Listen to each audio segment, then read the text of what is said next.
bagaimana namanya struktur pesantren sendiri secara kultural itu apakah sudah bisa, dan tantangannya seperti apa, dinamikanya seperti apa, kayaknya masih perlu diteliti karena kita tahu bahwa pesantren secara fondasi ya tentu apa namanya patriarkal ya dalam konteks struktur sosial ya. Tetapi nilai-nilai tertentu dari KUPI ini kan dinegosiasikan, hanya saja sejauh mana itu ada dalam nilai ajaran, dalam kurikulum, dan mungkin tantangan-tantangan para apa namanya ustadz, ustadzah, santri-santri ini belum belum kita kita dalami lebih lebih banyak ya dalam konteks dan tentu saja masih masih kita juga belum belum apa namanya melihat bagaimana Mbak Nyai Hindun yang sesungguhnya secara pribadi itu sudah menggunakan makosid misalnya, apakah juga itu hadir dalam kurikulum-kurikulum tren ketika berbicara tentang isu hak-hak perempuan ya. Jadi ini masih terbuka untuk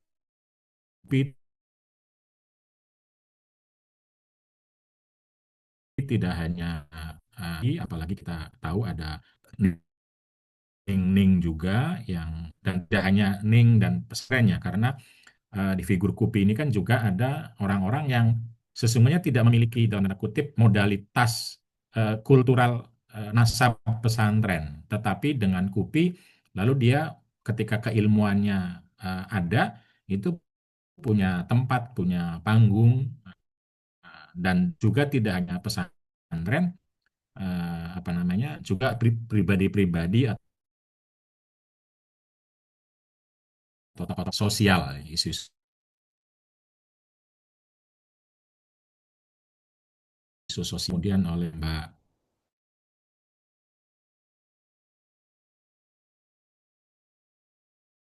Samia saat itu satu sama lain untuk saling perempuan bisa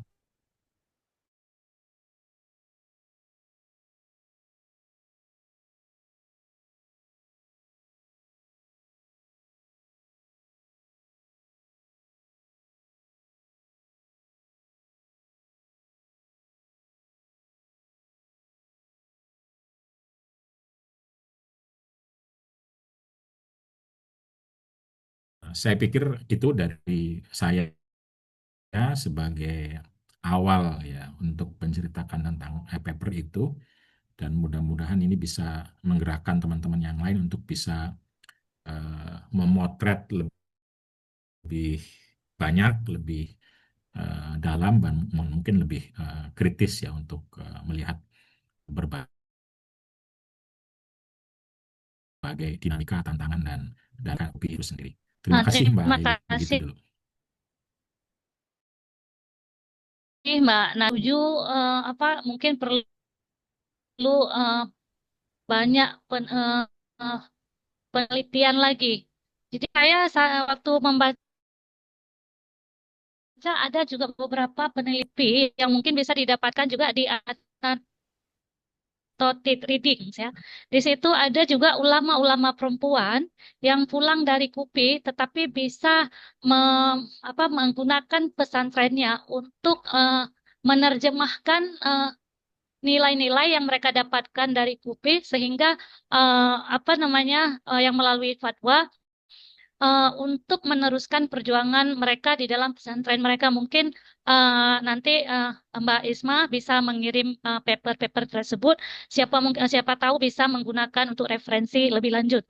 Mungkin sekarang kita pindah ke Ibu Profesor Nina Nurmila untuk mempresentasikan paper beliau tentang approach to KUPI. Bagaimana KUPI mengapproach reinterpretation dari Islam itu sendiri. Silakan Mbak Ibu Nina.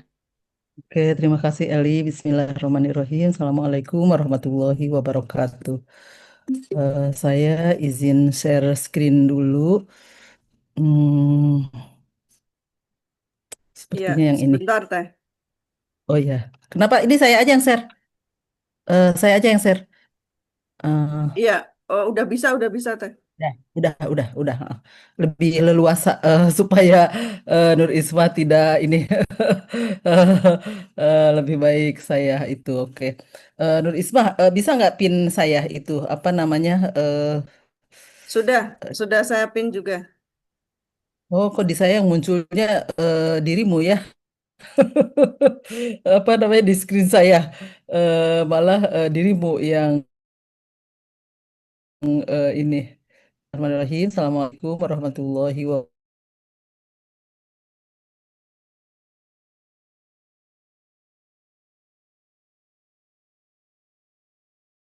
Terima kasih atas kesempatannya. Apa namanya African Journal ya of Gender and Religion ya. Eh,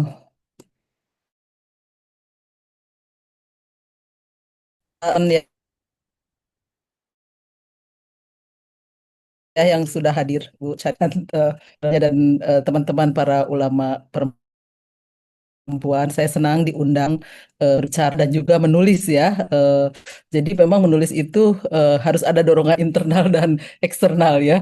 Ini menulis ini saya ingat sebetulnya dari sejak 2 tahun yang lalu, tapi karena di grup itu tidak ada reminder, jadi kita tuh ya lanjut aja pekerjaan yang lain. Tapi tahun ini Kanana ya, Kanana Kamala itu intens mengingatkan Nur Isma juga. Jadi alhamdulillah terjadilah dan sekarang sudah publish gitu. Dan saya menyambut bahagia dan positif apa namanya diajak ke lingkungan orang penyelenggara Kongres Ulama Perempuan Indonesia ini. Di sini ada apa namanya Mbak Kamala, Fakih terutama ya, sangat-sangat suportif ya, all out pokoknya dukungannya terhadap Kongres Ulama Perempuan ini ya.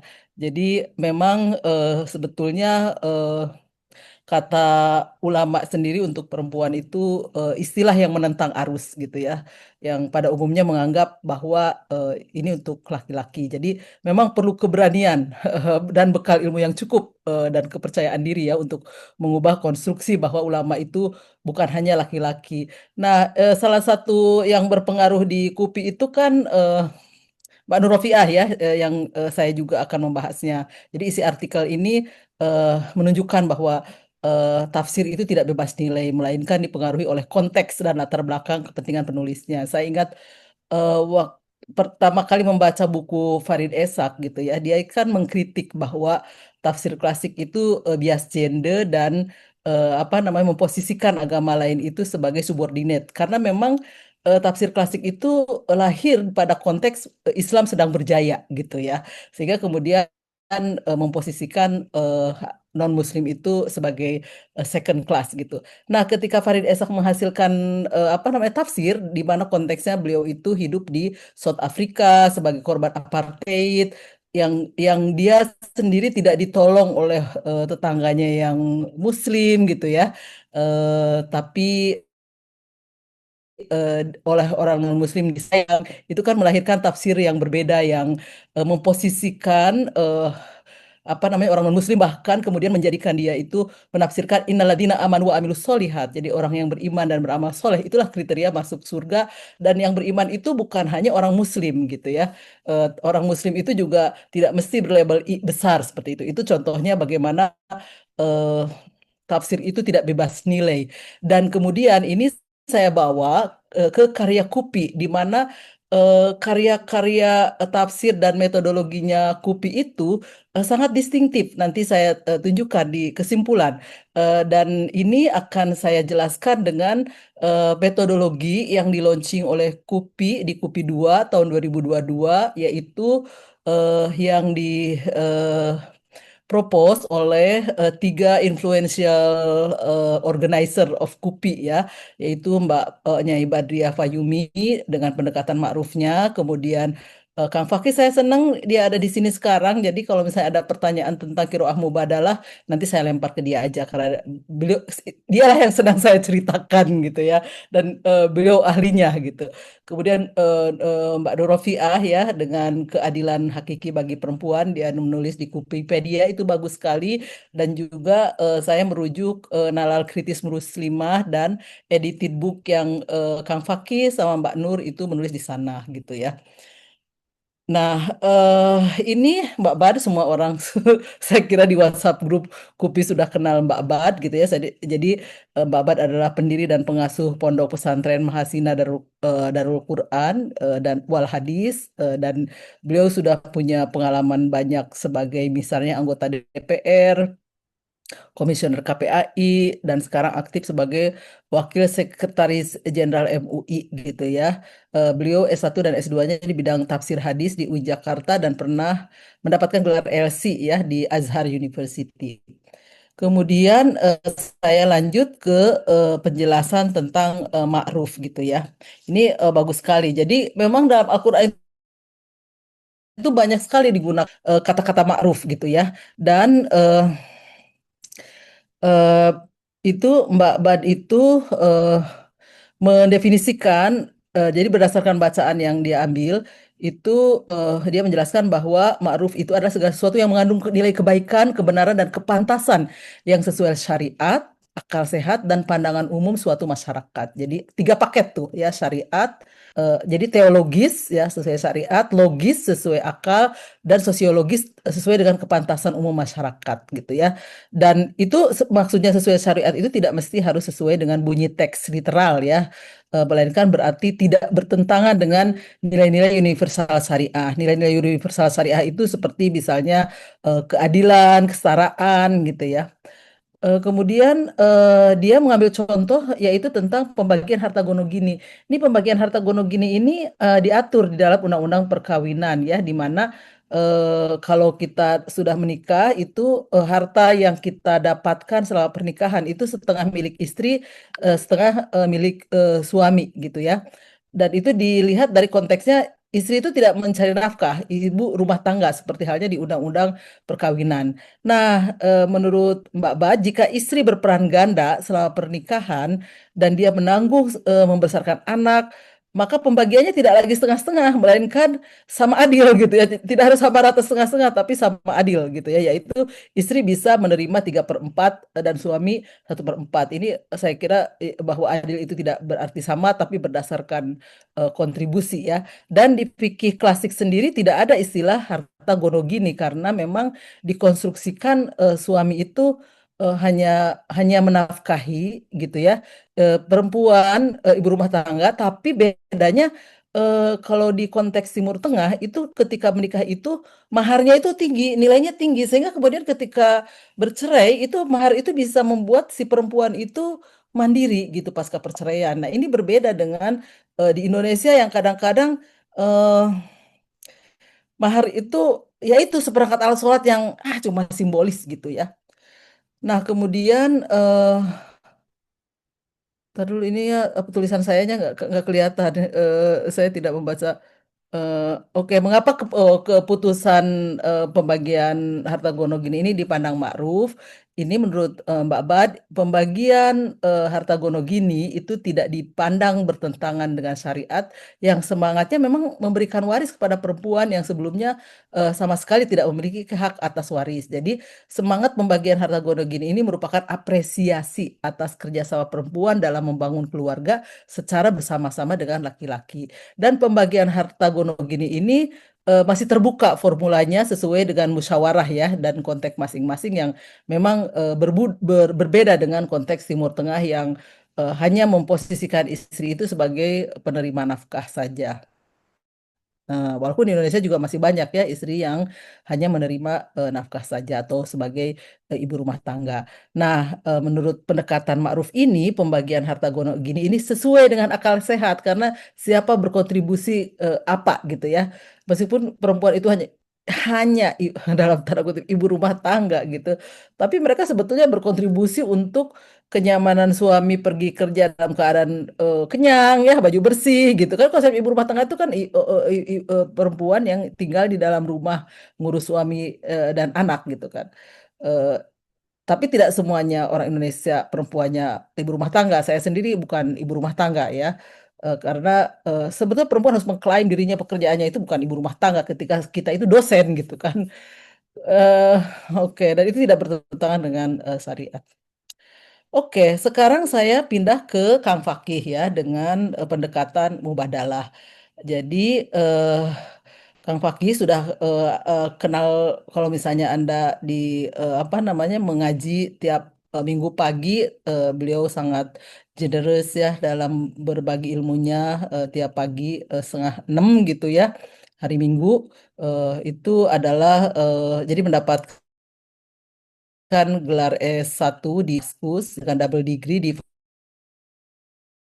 Fakultas Dakwah dan Fakultas Syariah tamat 96, kemudian lanjut S2 ke Malaysia di International Islamic University di Fakultas Islamic Revealed Knowledge and Human Sciences di bidang pengembangan zakat, eh, tamat tahun 1999, dan S3 di Indonesian Council Religious Studies di UGM Yogyakarta, tamat tahun 2015. Saya doakan semoga dia segera meraih gelar profesor sungguh di atas pantas ya.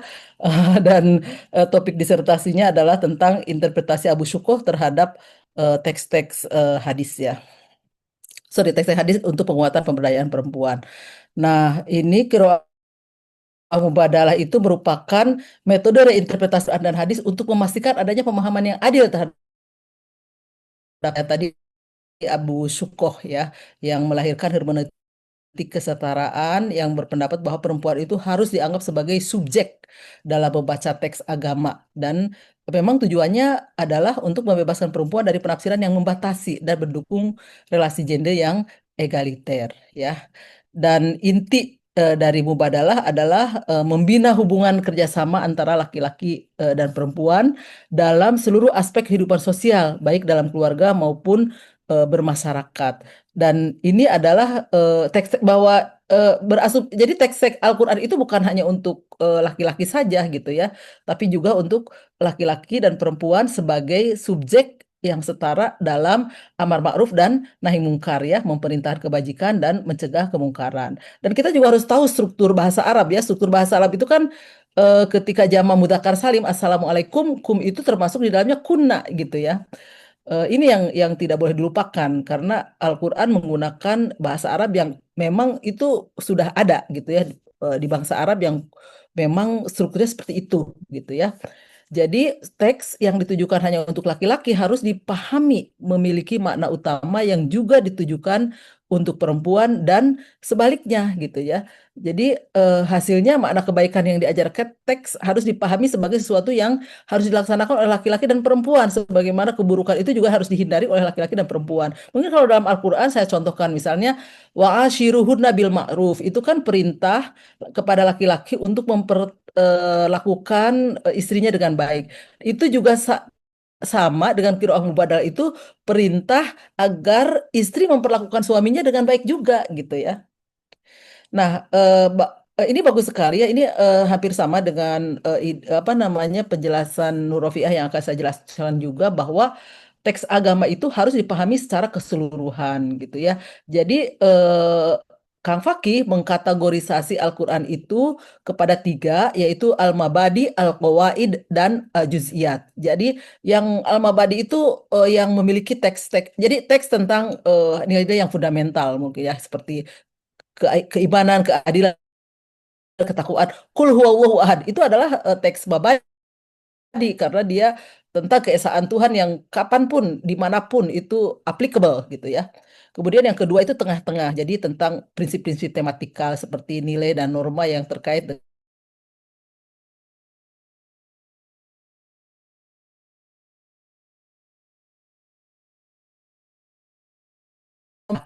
yang apa namanya bicarakan tentang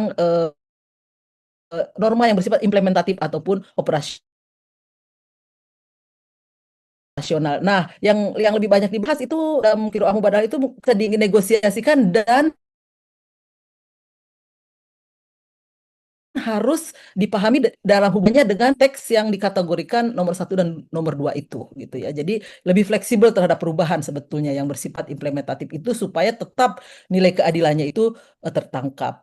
Nah, perlu dipahami bahwa qiraah mubadalah ini hanya digunakan untuk ayat-ayat yang bersifat relasional ya. Kemudian memastikan bahwa jadi teks itu harus secara implisit menyebut laki-laki dan perempuan sebagai, secara eksplisit menyebut laki-laki dan perempuan yang salah satu subjeknya Jadi sebagai satu subjek dan lainnya sebagai objek gitu ya. Tapi kalau saya teksnya sudah bereksplisit mubadalah, ini tidak perlu lagi menggunakan metode mubadalah. Jadi kalau hanya disebut satu pihak saja dan sifat ayatnya itu relasional gitu. Kemudian harus diperhatikan apakah ayat itu termasuk kepada kategori mabadi, qawaid atau juz'iyah gitu ya. Oke, lanjut kepada contoh hadis. Kalau tadi saya mencontohkan ayat Al-Quran, sekarang saya mengambil contoh-contoh hadis. Ya, ini saya kutip dari book chapter Fakih yang di sana Mbak Nur juga menulis. Jadi misalnya teks-teks tentang relasi pasangan suami istri, seperti misalnya ada hadis yang menyatakan bahwa perempuan atau istri yang tidak pantas berterima kasih pada kebaikan suami akan menghuni neraka.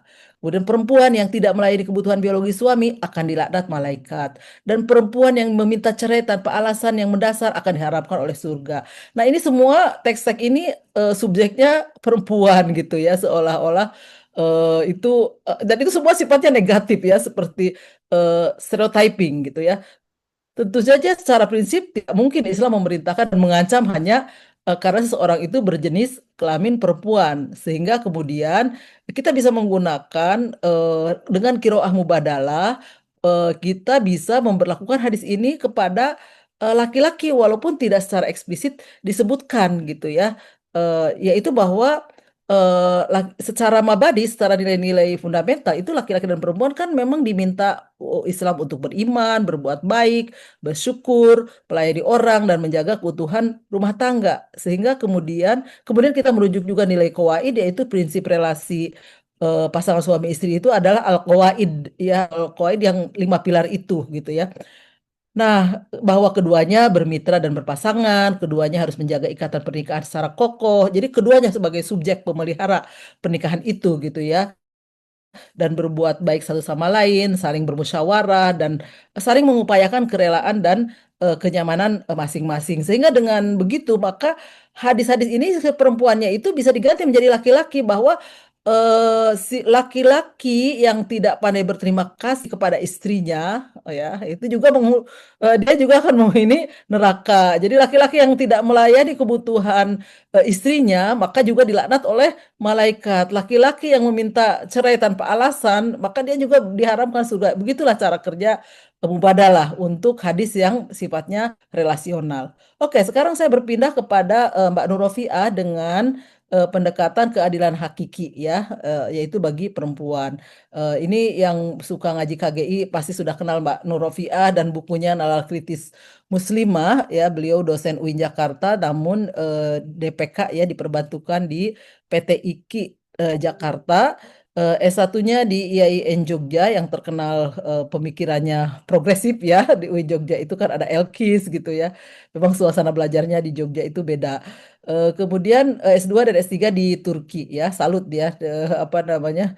eh, S2 S3 di Turki dan dalam waktu yang singkat gitu ya. Nah, apa sih keadilan hakiki perempuan itu gitu ya?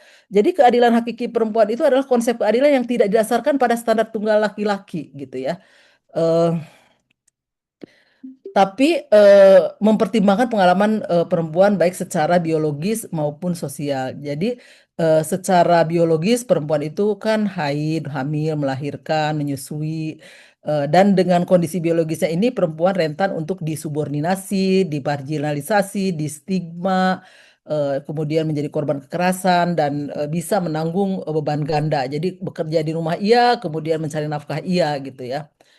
Nah, di sini dalam pendekatan apa keadilan hakiki itu disebutkan bahwa laki-laki dan perempuan merupakan subjek yang setara gitu ya.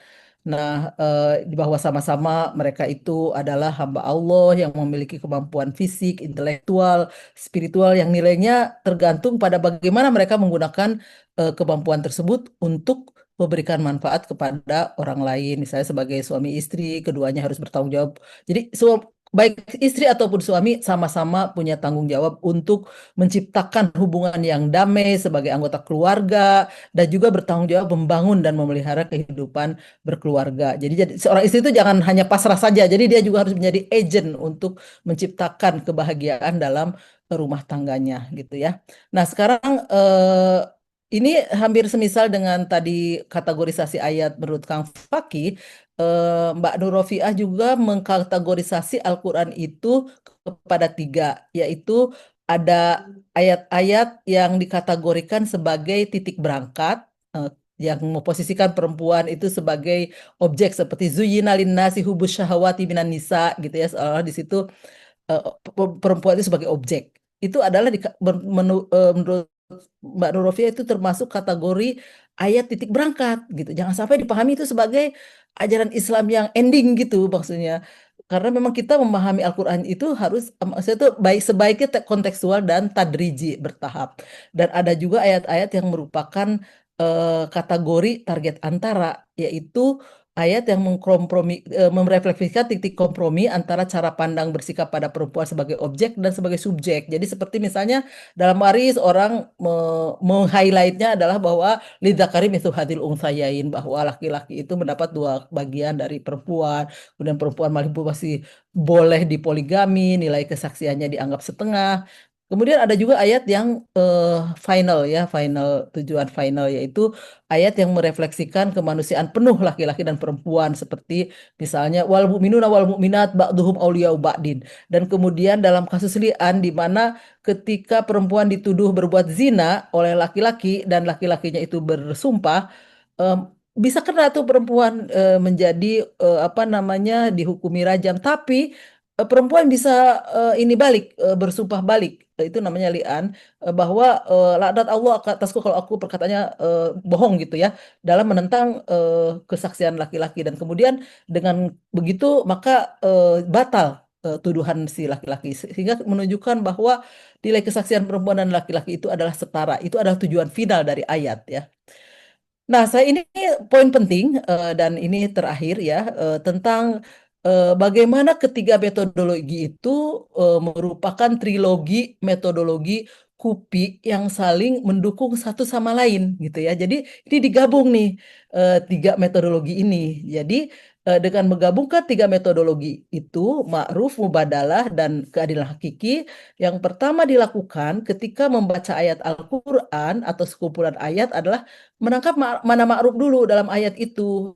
Jadi makna ma'ruf itu yang sejalan dengan visi besar Islam sebagai agama yang rahmatan lil alamin dan misi akhlakul karimah, serta layak secara akal pada umumnya masyarakat, eh, yang mengerucut pada dua hal, yaitu jalbil masolih wadarul mafasid, wadaful mafasid ya. Jadi mengambil kemaslahatan dan menolak kerusakan.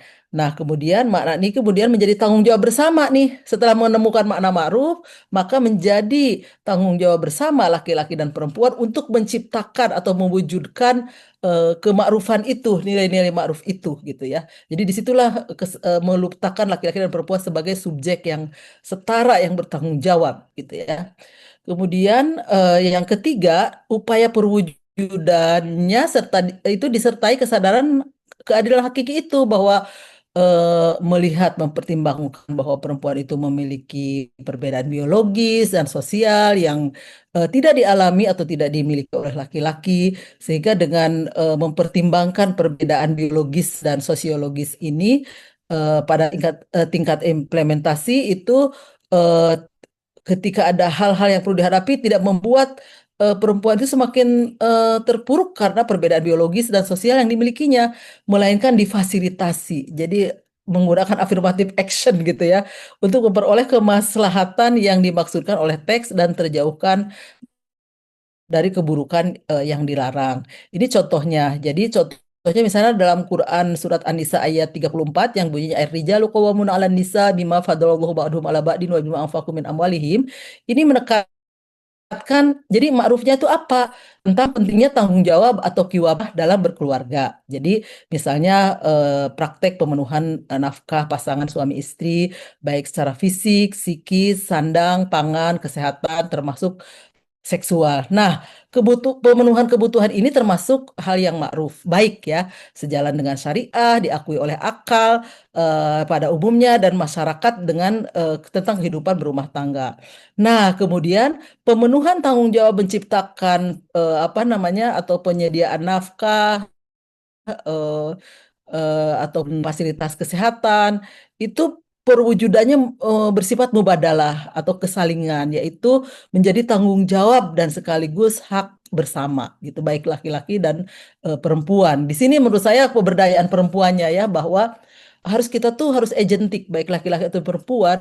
Jangan menyerahkan kepada salah satu pasangan untuk mewujudkan apa yang kita inginkan, tapi kita bekerja bersama-sama untuk mewujudkannya gitu ya.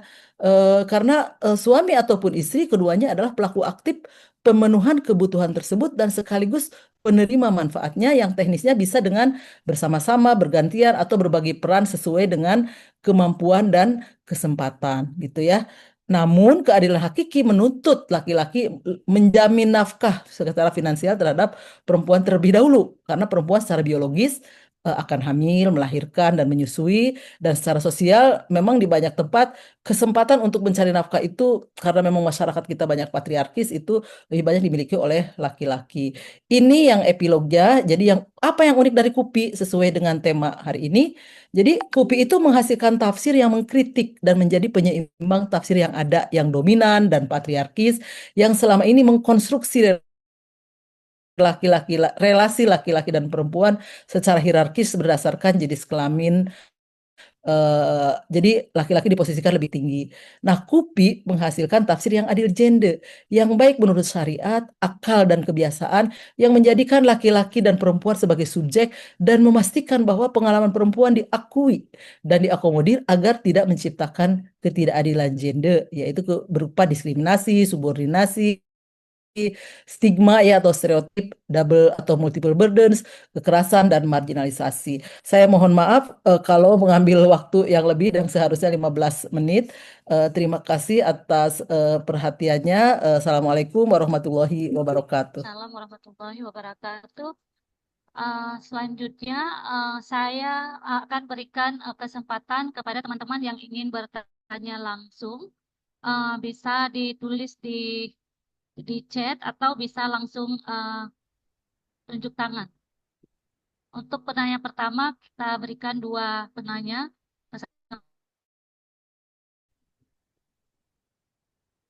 Ya, M. Khairul Hadas, silakan Mas. Assalamualaikum warahmatullahi wabarakatuh. Izin tidak membuka kamera karena kondisi sakit mata, Mbak. Baru sakit. Oke. Terima kasih. Saya tulis tentang kajian jionisasi gerakan KUPI ya, yang insya Allah akan dipresentasikan di ITIS tanggal 29 besok. Salah satu yang bisa saya tarik adalah saya pernah membaca artikel yang ditulis oleh Profesor Nas tentang demaskulinisasi tafsir keagamaan. Itu. Pertanyaannya adalah, apakah gerakan KUPI kalau ditarik geologisnya itu kemudian bagian dari apa yang disampaikan oleh Prof. Nasaruddin Umar? Itu yang pertama. Yang kedua, karena saya adalah mahasiswa S3 UIN Sunan Kalijaga Yogyakarta, kami memang punya pengembangan tafsir hermeneutiknya. Pertanyaannya adalah, apakah ada kesan pembacaan adalah atau kebenaran hakikatnya metodologi yang dipakai oleh KUPI itu dengan hermeneutik yang dikembangkan oleh UIN Sunan Kalijaga. Itu saja, Mbak. Terima kasih. Assalamualaikum warahmatullahi wabarakatuh. Mas Khairul Hadi. Satu lagi penanya sebelum kita serahkan ke Pak Matri. Mbak Yuni Huzaifah, silakan Mbak. Oke, maaf ini sedang di perjalanan agak samar-samar. Saya tutup ya supaya sinyalnya baik. Apa tuh? Nggak putus-putus. Oke.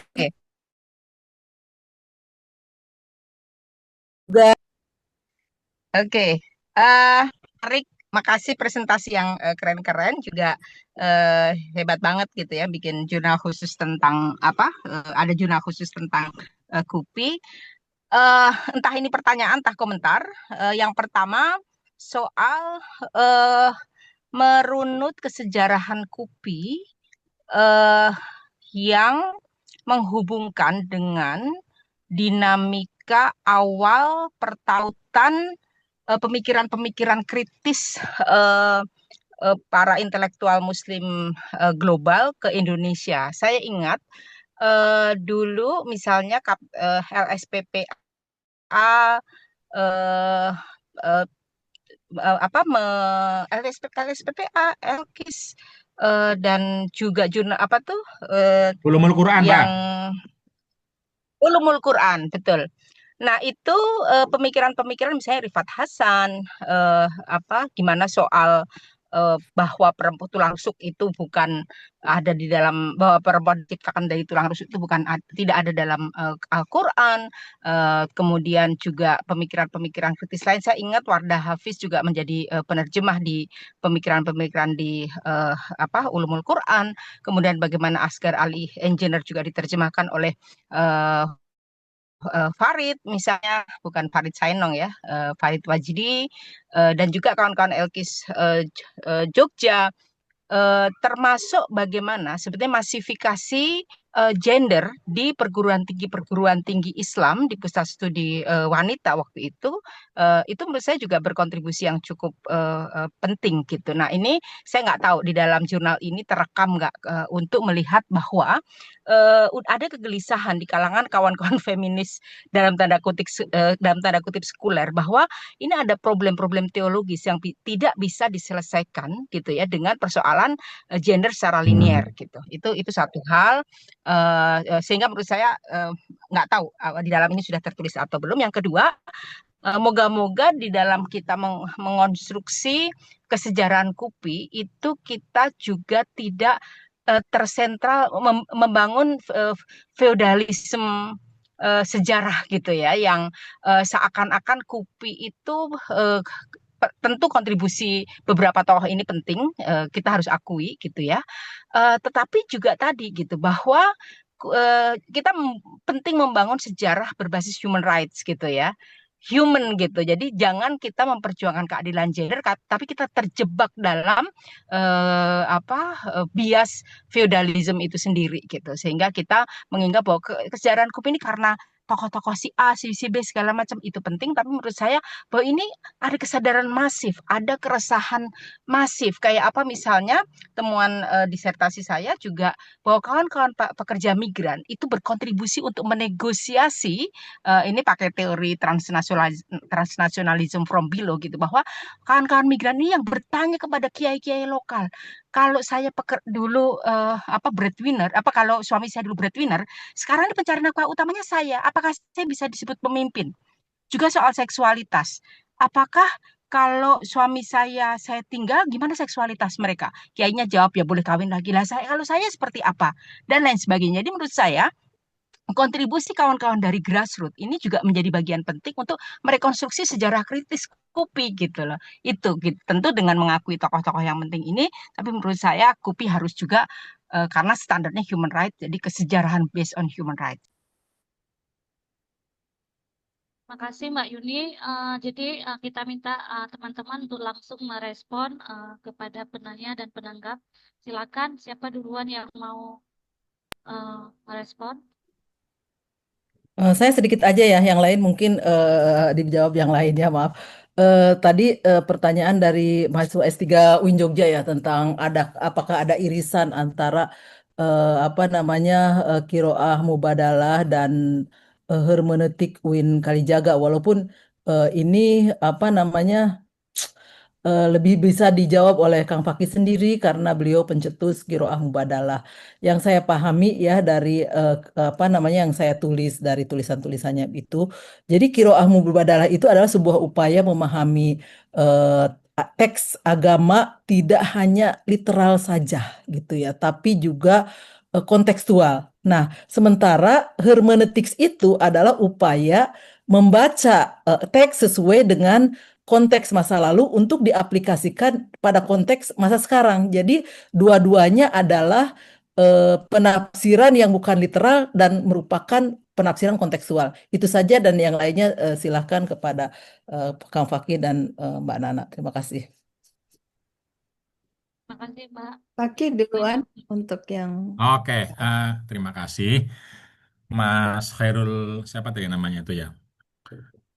Ya tentu saja ya, saya belajar di UGM, di ICRS itu pakai hermeneutik. Disertasi saya itu menggunakan Gadamer.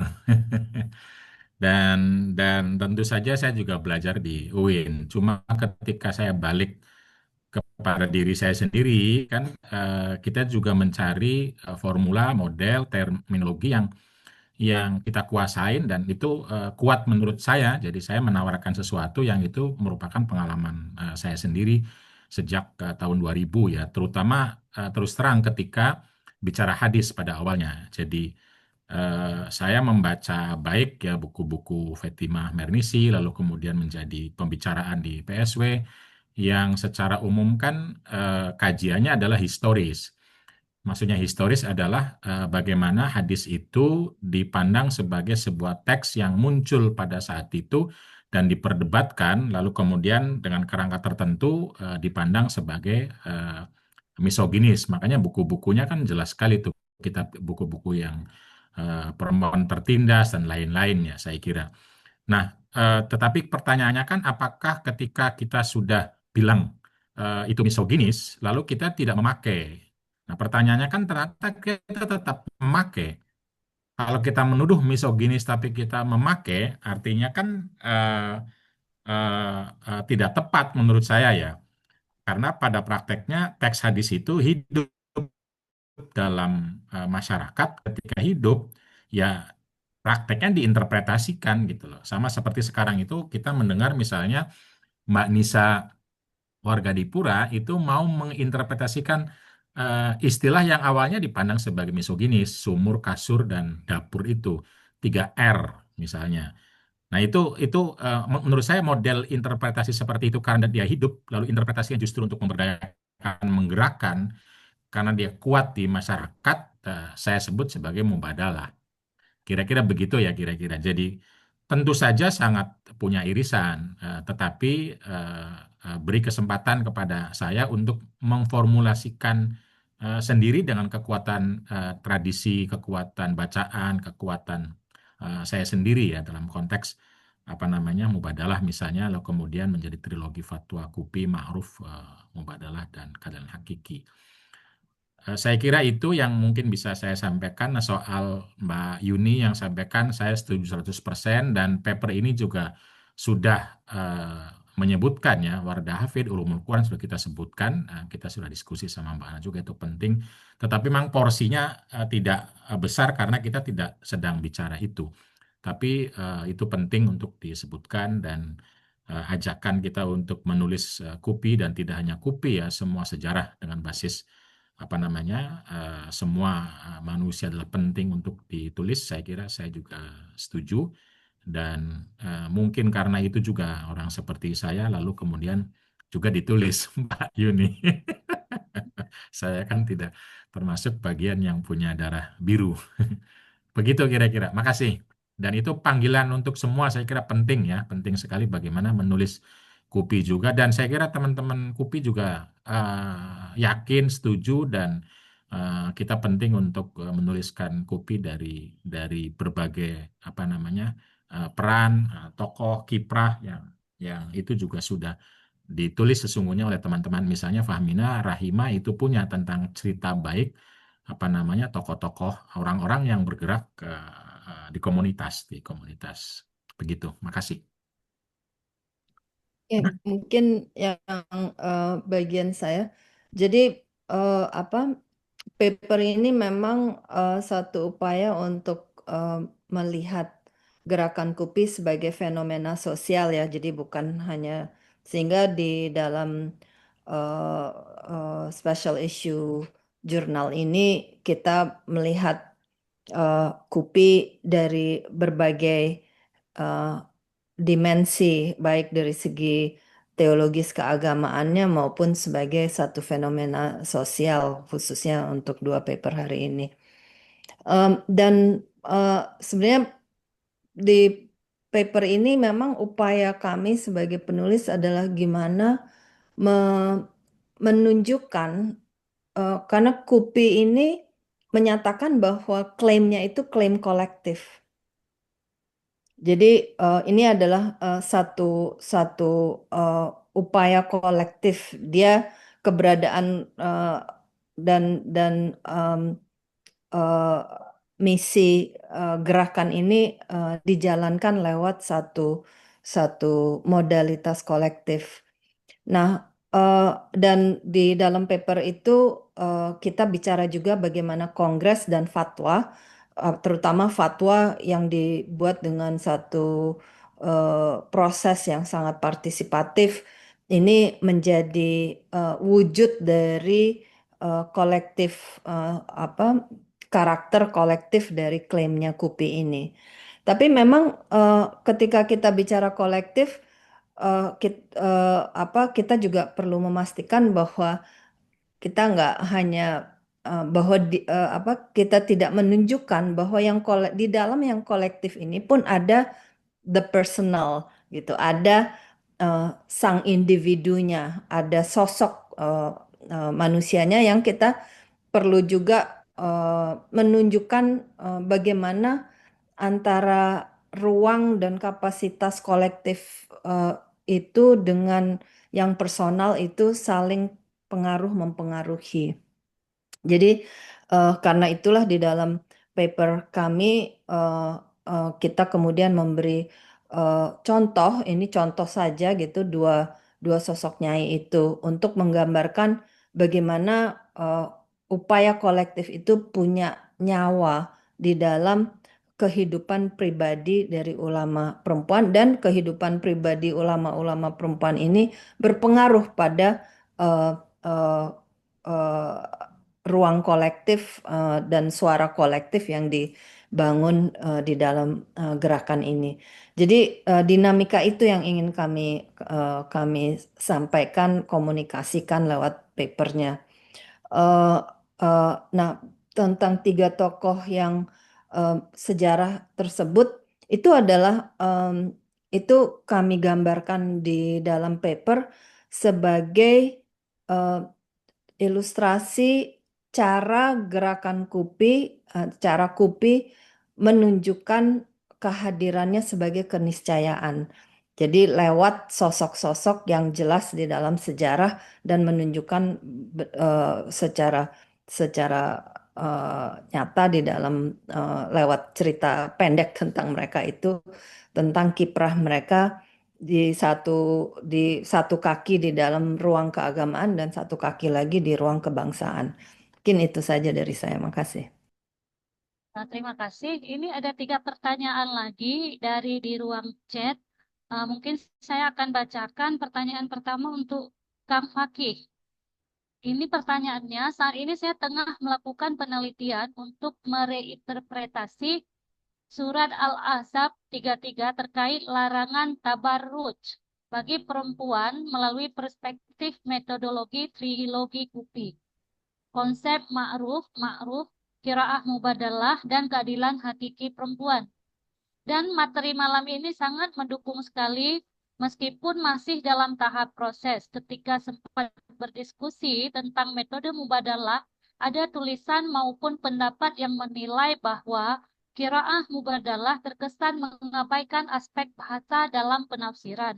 Kemudian ada yang menulis bahwa penggagas qiraah mubadalah, Kang Fakih, latar belakang keilmuannya adalah usul fikih, sehingga hal itu yang menjadi alasan kenapa aspek kebahasaan menjadi aspek terabaikan, di mana umumnya aspek kebahasaan dalam penafsiran kitab-kitab tafsir menjadi titik tolak awal. Bagaimana tanggapan Kang Fakih? Terima kasih.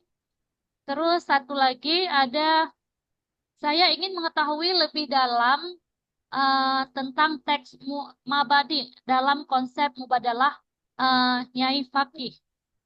Prof, apa yang membuat satu teks dapat dikatakan sebagai prinsip universal?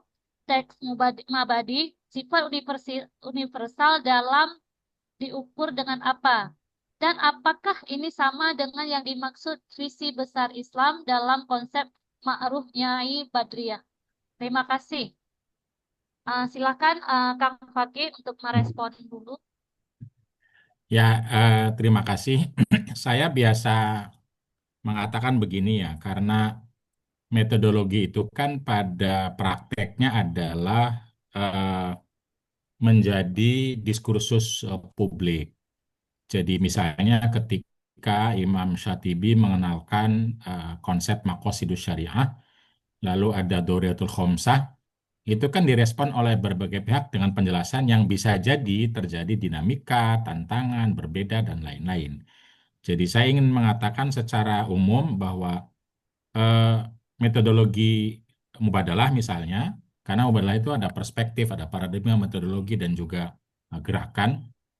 Itu kan ketika saya tuliskan, itu kan lalu menjadi diskursus publik. Jadi ya saya persilahkan siapapun untuk kemudian berdinamika dalam konteks itu. Tapi kalau bertanyanya ke saya, misalnya, maka itu kan pandangan saya. Karena saya juga mengamati misalnya, walaupun tidak berarti bertentangan, tapi penjelasan saya tentang ma'ruf, tentang mubadalah, tentang keadilan hakiki, bisa jadi berbeda dengan penjelasan Mbak Nyai Nur Rofiah, walaupun kami adalah trio trio wek-wek atau ketiga orang yang sering ketemu gitu loh. Begitupun mungkin penjelasannya Mbak Nina Nurmila sendiri. Jadi menurut saya itu independen masing-masing, silahkan. Nah, kalau misalnya bertanya ke saya ketika berbicara soal tabarruj, kalau menggunakan teologi KUPI, maka pertama kita harus menemukan kira-kira ayat itu dari sisi substansinya mau bicara apa sih? Nah, itu ma'ruf. Sedang bicara apa ayat itu tuh? Sedang meminta apa kepada manusia gitu loh. Dalam konteks relasi. Apakah misalnya meminta manusia untuk saling menjaga diri ketika muncul di publik gitu loh. Menjaga diri agar tidak terjebak pada hubungan-hubungan yang haram gitu loh misalnya. Nah, menjaga diri itulah ma'ruf itu kalau menurut saya. Nah, nanti kalau istilah Mbak Nyai Nur Rofiah, model pakaian dan lain-lain tuh itu namanya urfnya gitu loh. Namanya urfnya akan berbeda modelnya, caranya, apanya gitu, tempatnya, situasi, waktu dan lain-lain. Bahkan kita kan harus harus akui secara jujur misalnya bahwa semua teks klasik kita mengatakan pada masa Umar bin Khattab perempuan yang tidak merdeka nggak boleh loh menutup kepala itu. Kan semua teksnya bilang begitu, nggak boleh. Bahkan pernah dipukul sebagiannya. Nah itu berarti apa tuh arti tabarruj itu kalau begitu? Apakah artinya tidak tidak memakai baju gitu loh? Atau seperti apa? Nah ini kalau sudah ketemu ma'rufnya, baru kemudian kita akan minta kepada laki dan perempuan untuk sama-sama tidak melakukan tabarruj. Jadi tidak hanya perempuan yang tabarruj, yang dilarang tabarruj itu, laki-laki juga. Dan konteksnya tidak hanya dirinya yang tabarruj lalu dilarang, tetapi juga adalah mengundang orang lain untuk tabarruj misalnya, melakukannya, membuka panggungnya, dan lain-lain ya. Nah kemudian keadaan hakiki menurut saya kita harus paham situasi-situasi biologis dan sosial perempuan yang bisa jadi berbeda tuntutan-tuntutannya terkait pakaian, terkait dengan apa namanya pekerjaan, terkait dan lain-lain gitu.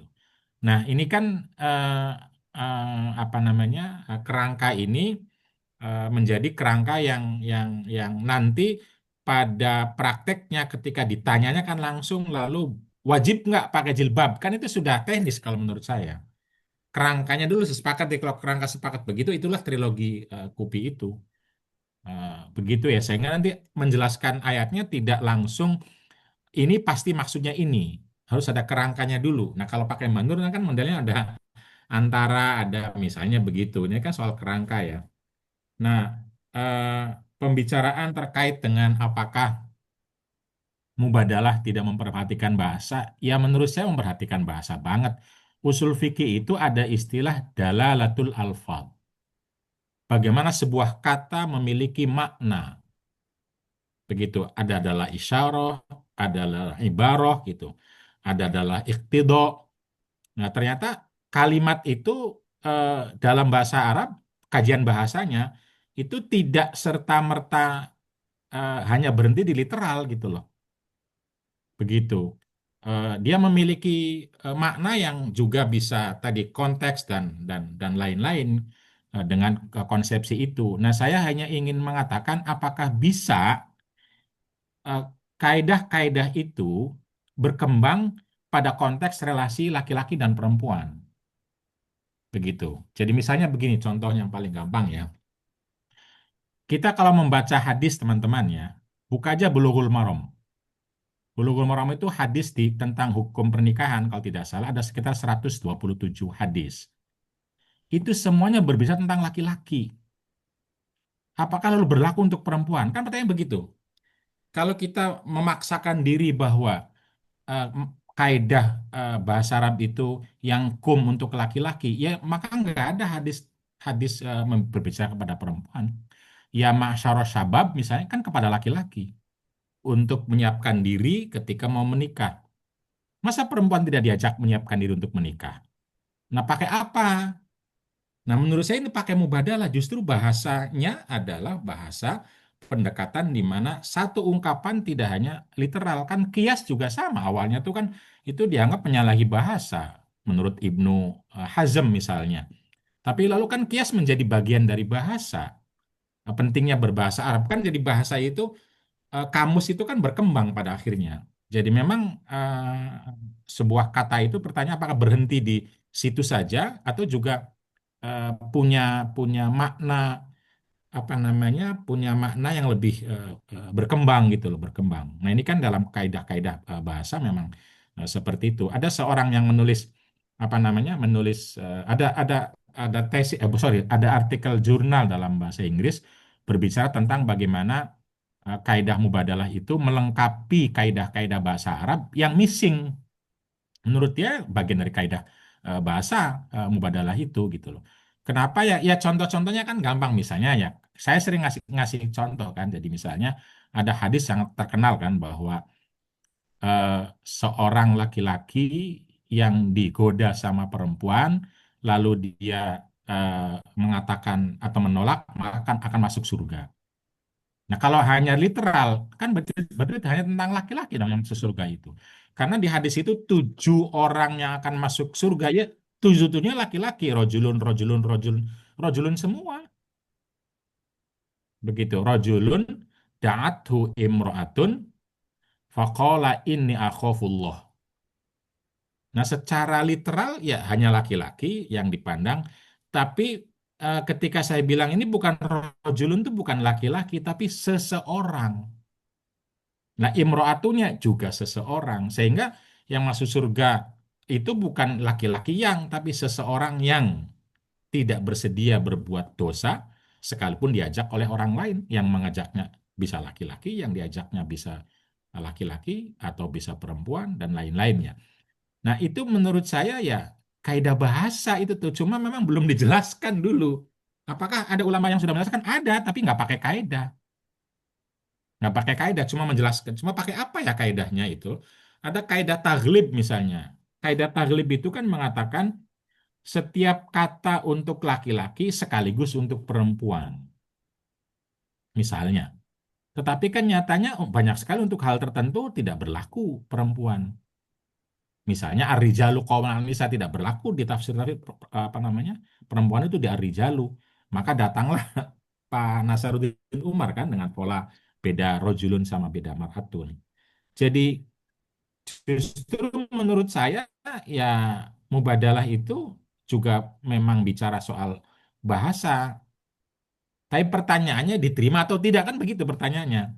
Diterima atau tidak begitu ungkapan begitu itu. Nah kalau tidak dianggapnya melanggar bahasa. Nah sama kayak ketika kita bicara terkait dengan kias bisa jadi ya. Kias pada awalnya kan ditentang sebagai sesuatu yang itu melanggar bahasa karena lari dari struktur bahasa itu sendiri. Apalagi dalalah kita punya dalalah iktidok misalnya kan. Iktidok itu kan mengungkapkan sesuatu. Jadi kalau dalam bahasa Indonesia kan misalnya adalah lagi masak apa? Masak teh. Padahal bukan teh yang kita masak kan. Nah, itu itu iktidok itu. Itu misalnya begitu. Nah, itu bisa begitu tuh apa ya kan konteks yang membuat kita lalu paham sebuah bahasa itu. Dan sekarang bahasa kan juga berkembang, bahasa Arab ya berkembang dan lain-lain. Jadi ya tapi ya orang mengatakan tidak pada bahasa ya nggak terserah silakan. Menurut saya justru ya inilah bahasa bagaimana sebuah kata dan ungkapan itu memiliki makna itu artinya adalah bahasa. Saya sering ngasih ungkapan juga misalnya adalah kita semua sadar dengan sebuah hadis yang mengatakan kan dakholat imro'atun annaro fi hirrotin. Kan jelas-jelas sudah kholat imro'atun annaro fi hirrotin. Seorang perempuan akan masuk neraka karena menyiksa kucing. Pertanyaannya, apakah hanya perempuan? Kalau laki-laki menyiksa kucing, itu tidak masuk neraka. Masuk sama ulama. Pakai kaidah apa? Nggak ada kaidahnya. Silahkan cek. Nah, saya bilang ini kaidahnya mubadalah. Karena mubadalah itu nggak mementingkan mar'atun rojulun, yang mementingkan tadi mabadinya. Bicara apa sih ayat ini? Kan mabadi bicara tentang orang yang menyiksa itu akan dimintai pertanggungjawaban. Nah, itu ayat-ayat mabadi, teman-teman. Ayat-ayat mabadi itu ayat tentang prinsip-prinsip ya. Berbuat salah itu dosa, misalnya berbuat baik itu baik, misalnya ya. Dan lain-lain ya, keadilan, itu kan banyak sekali ayat-ayat mabadi itu begitu ya. Begitu. Jadi ayat-ayat yang disebutkan oleh Ibnu Qayyim sebagai masolih kulluha, hadlun kulluha, hikmatun kulluha, dan lain-lain ya. Ya tentu perlu rumusan lebih lebih lebih dalam lagi. Tetapi saya merasa itu kan sudah dikerjakan oleh banyak ulama gitu ya, hal seperti itu. Saya masuk pada hal yang belum banyak dikerjakan oleh ulama ketika berbicara bagaimana sih mengundang laki-laki pada ayat atau hadis yang baru mengundang perempuan. Atau sebaliknya, secara literal dan tafsirnya ya. Atau sebaliknya, ayat dan hadis baru mengundang laki-laki, kemudian kita juga undang perempuan. Apa itu? Ya karena kalau kita ketemu dengan kemaslahatannya apa? Kemaslahatan apa sih yang mau yang mau disasar oleh ayat dan hadis itu gitu loh. Bahwa caranya berbeda itu adalah konteks, nah itu adalah hakikinya ya. Tapi kita akan ketemu kok sesungguhnya mau apa sih Quran, hadis itu dalam konteks kehidupan kehidupan nyatanya gitu loh. Jadi begitu. Nah ini untuk sampai ketemunya ya memang perlu terus-menerus membaca, mengamati, membaca teks-teks, membaca tradisi klasik, mengamati apa namanya pengalaman-pengalaman perempuan, tidak berhenti pada sekali menyampaikan. Jadi saya juga bisa jadi salah ya. Jadi karena itu ya never ending memang proses tafsir ini. Kita terus perlu membaca dan kita terus perlu juga mengamati, menggeluti, memahami, mengikuti seluruh pengalaman-pengalaman yang terutama dialami oleh perempuan dan jarang itu dijadikan sebagai sumber pengetahuan atau bahkan otoritas keagamaan. Nah, perbedaan KUPI dengan yang lain bisa jadi secara terang-terangan KUPI mengatakan pengalaman kehidupan manusia, terutama pada konteks ini perempuan, adalah sumber otoritas pengetahuan termasuk untuk pengetahuan agama. Jadi kalau kita bicara maslahat, itu jangan hanya tanya apa Quran apa hadisnya, tapi juga tanya pengalaman perempuannya bagaimana, maslahat atau tidak itu gitu. Nah, itu kan contoh bagaimana kita menemukan apa namanya pengalaman dan pengetahuan itu terintegrasi untuk membuat keputusan, nanti kebijakan dan lain-lain.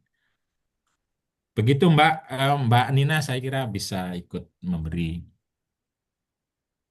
Cukup. Ada yang Mbak? masukan juga. Sudah saya tulis sebagian ininya ya, apa namanya, jawaban yang pertanyaan itu di apa namanya di chat, dan kemudian tadi tentang Mabadi, tentang ajaran-ajaran prinsipil sudah ditegaskan juga sama Kang Fakih. Masalah tidak suka ya itu wajar, ataupun dengan kritik lain itu eh, saya kira wajar ya.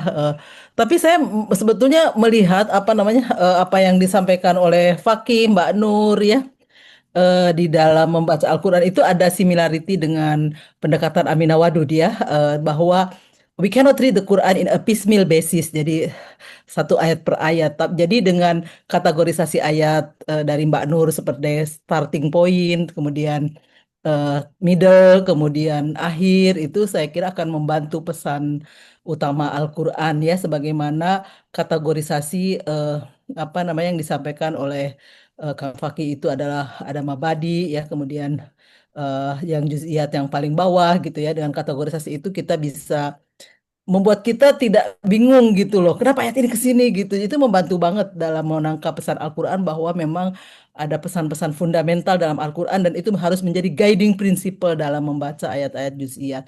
Mungkin sudah lewat waktu ya kita, jadi mungkin perlu diakhiri. Terima kasih. Mohon maaf jika ada kurang. Ya, waktunya sudah ini sudah 15 menit telat. Mungkin satu lagi ini ya, terakhir ini ada satu pertanyaan lagi di ruang chat. Mungkin bisa ditanggapi oleh audiens juga. Pesantren memiliki tradisi keilmuan yang sangat kuat, tetapi juga masih diwarnai oleh kultur patriarki. Dalam konteks ini, apakah kondisi tersebut justru akan melahirkan corak feminisme Islam khas pesantren? Atau sebaliknya menandakan masih adanya ketidakadilan gender yang belum terselesaikan? Saya jawab sedikit aja ya.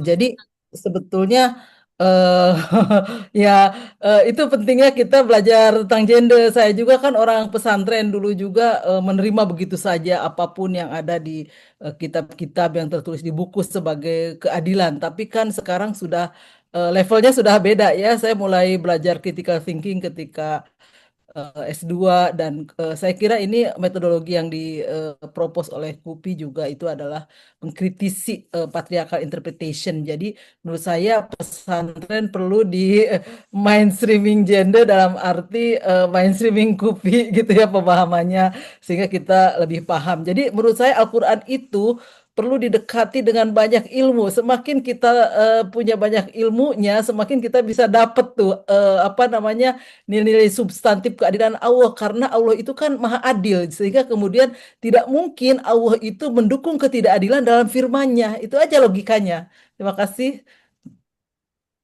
Ah, ada yang lain mau tanggapi? Mungkin saya bisa juga memberi sedikit tanggapan dari analisis kupi-kupi yang lain, paper kupi.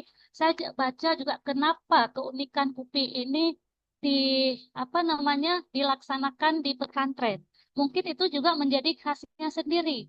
Karena anggota KUPI itu sendiri datang dari latar belakang yang sangat berbeda-beda sehingga tidak mudah untuk membangun kepercayaan. Itu juga saya baca di salah satu paper, mungkin dengan menggunakan pesantren itu mengcounter bahwa pengetahuan itu nggak hanya bisa diterima di di lingkungan-lingkungan keagama. Mungkin ada ulama-ulama perempuan yang tidak belum mungkin masih proses bisa menerima nilai-nilai dari KUPI ini. Jadi ketika memilih pesantren sebagai venue, sebagai tempat untuk memproduksi pengetahuan, itu mungkin bisa membangun juga kepercayaan bagi ulama-ulama perempuan yang hadir di KUPI itu sendiri.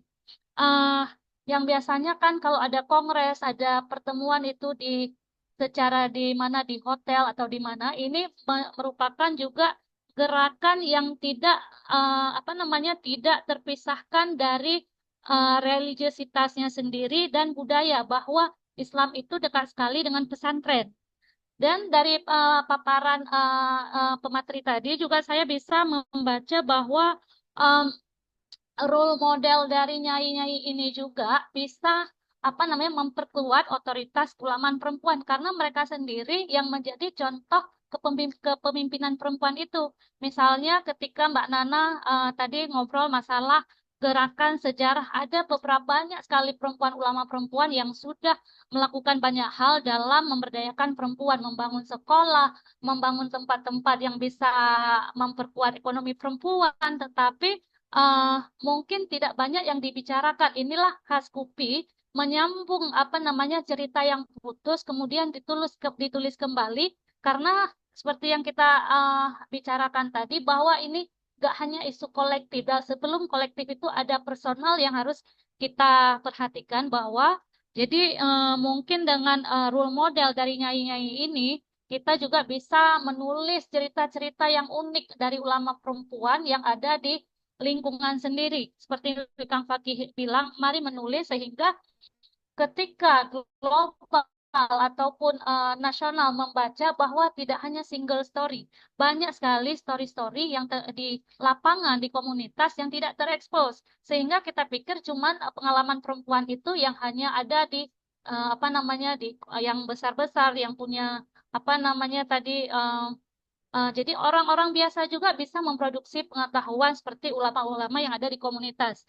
Jadi sebelum saya akhiri diskusi ini, apakah ada dari pemateri yang ingin menyampaikan statement terakhir atau gimana? Saya sedikit aja ya bahwa kita KUPI akan membuka ruang melalui apa yang kita sebut sebagai Bulan Kebangkitan Ulama Perempuan setiap bulan Mei setiap tahun untuk setiap orang masing-masing bisa bercerita tentang gurunya yang perempuan, tentang penggerak perempuan di komunitasnya masing-masing, dan itu seluruh Indonesia silahkan nanti kita akan dokumentasikan.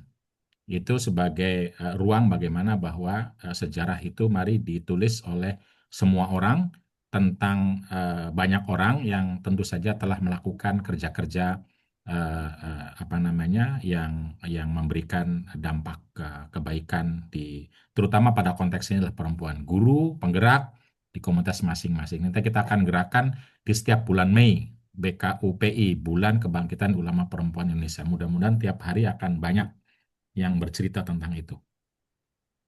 Terima kasih Kang Fakih. Jadi setiap bulan Mei ya Mas. Jadi sekarang Rencananya begitu sudah di launching kemarin di Cirebon bulan Mei. Jadi nanti mungkin akan diingatkan lagi oleh teman-teman KUPI. Jadi karena waktunya sudah hampir jam 9, mungkin jika tidak ada yang mau disampaikan lagi, kita akan akhiri diskusi ini. Saya mohon maaf jika banyak kekurangan. Yang jelas saya belajar banyak juga dari 3 pemateri hari ini yang sangat apalagi dalam menerjemahkan, menafsirkan ayat-ayat Al-Quran yang sesuai konteks. Jadi saya sendiri banyak belajar. Terima kasih dan selamat malam. Assalamualaikum warahmatullahi wabarakatuh.